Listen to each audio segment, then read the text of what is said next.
and Jolie is from Simon Fraser University, and she's going to give a presentation. Does the amount and type of carbon in a large Arctic river change during the spring flood? Great. Thank you, Jessica, and hello, everyone.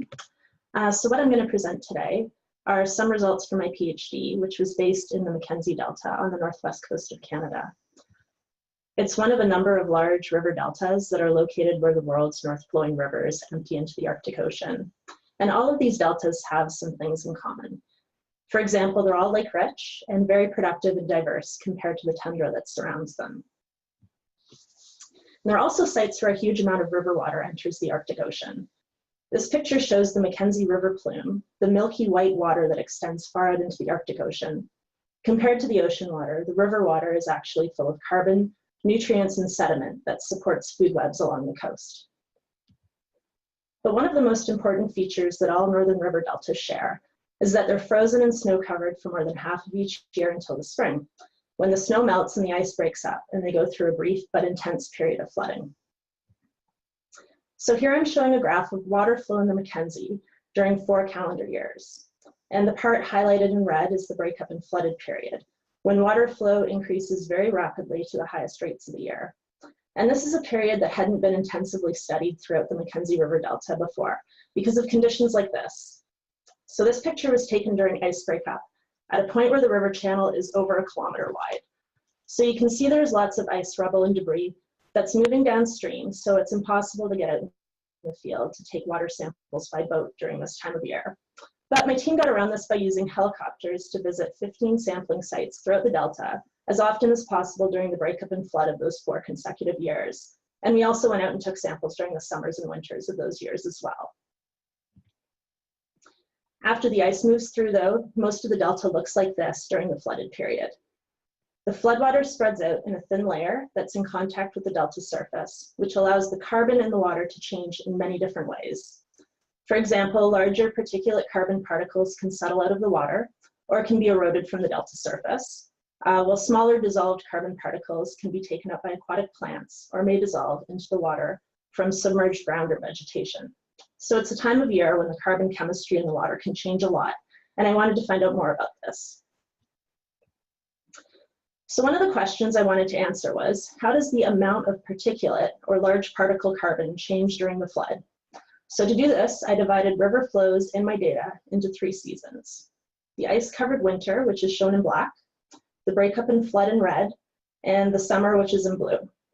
So first, I looked at the amount of water that moves through the Delta in each season, and I found that about 1/4 of the flow happens during the winter, about 1/3 during the flood, and the balance during the summer.